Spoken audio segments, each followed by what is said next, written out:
what do you say we take some calls? Let's do it. All Yeah. right. Well, first up, we have Daniel. Pronouns are he, him, and he almost fell into the manosphere. So let's hear from Daniel and see what his story is. Hey, Daniel, welcome to the show. How are you doing? Hi, I'm good. Thanks for having me. Excellent. Well, thanks for calling in.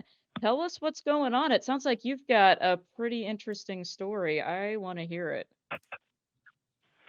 So, it was interesting that you were talking just before, especially Emma, about the more moderate side of things, because I came very close to falling into the red pill and the manosphere sort of ideology without ever touching any of those forums in the first place. Mm-hmm. It was almost entirely through YouTube that I came really close to sort of falling down that rabbit hole of that ideology. It And was when how I did was just you fall leaving into high that?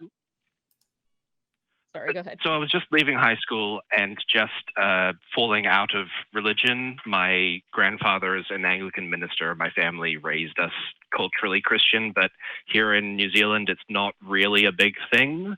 So there wasn't much enforcement of that.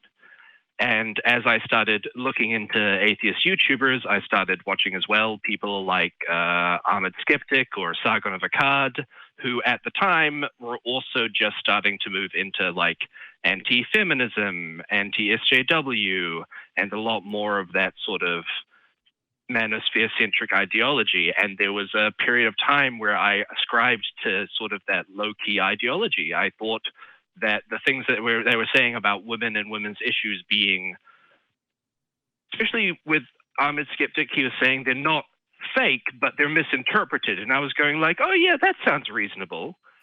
That'd be really convenient for Realize, everybody. Yeah. Those yeah, women just yeah. don't understand what they think their problems are. No, we don't say that there is no wage gap. We say it's a mistake in the data. And it sounded sane and reasonable to me at the time, but that was because I was a stupid teenager. Well, and that's the danger of pseudoscience too, is if someone is able to frame their argument and dress it up with enough correct information and using enough of the sciency sounding language and making it seem like we're reporting research results. This is real evidence. Never mind that the conclusions they're coming to based on that are not at all warranted by the evidence, or that it's completely out of context, or that they, completely ignored half of the data. But if it sounds reasonable enough, that's going to be good enough to fool a lot of people who aren't sitting there looking at a pile of data and ready to read through, 200 pages of evidence to figure out, whether this is correct. I mean, that's how pseudoscience gets into people's lives in a lot of ways. So especially if, like you said, you're a young teenager and you don't know, you're not familiar with this kind of thing. I can absolutely see how that would be an easy trap to fall into. So how did you figure out that this was not the one true path? Well, it was almost entirely by coincidence. I was very fortunate. At the time, I ended up joining my local university's gaming group, like Dungeons and Dragons, LARPing, that sort of thing. And it turns out that there's an almost 100% overlap between the Auckland LARPing community and the Auckland queer community. So Oh, we see that around the world. That's a little universal. Yeah. Yeah. So suddenly I was actually being exposed to people with different perspectives to mine and different ways of thinking about these issues.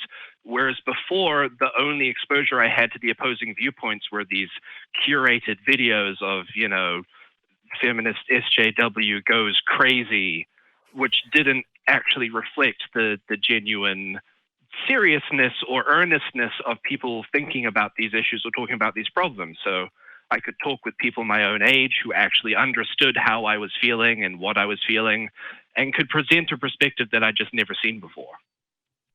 mhm. Yeah, So the if your worldview solution is being was curated by an algorithm and you have sort of outsourced your own moral philosophy to a corporation, things can get really messy really quickly. Yeah, and we've seen Yeah. how, AI, tends to fall down a really dark path, when they make the AI bots to, go online and pretend to be people. They immediately absorb all of the toxicity and, become really problematic in their posts. And I mean, that's what we're exposing ourselves to. Yikes. But it sounds like you found the solution, which is go out in real life and talk to real people who are different from you and see what they actually think. That's awesome. Yeah.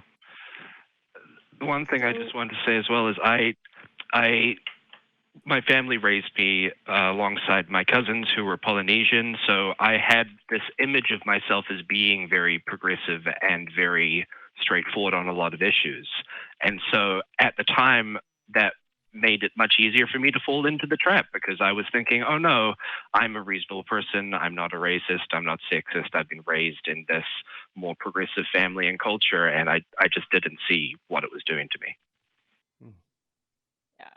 Well, I mean, it sounds like you actually ended up having a lot of insight in the end to be able to examine that and realize, let me hear some other perspectives. Maybe those are good ones too. So Yeah, I'm just glad that you're in community because, as Emma kind of alluded to earlier, that really does seem to be the antidote here. But I know that that was also kind of a like deficiency of community is kind of what causes the disease in the first place. So, especially as we are coming out of, I don't know, figuring out this weird pandemic, that's really something I think for all of us joining collectively online across the world to be mindful about. yeah.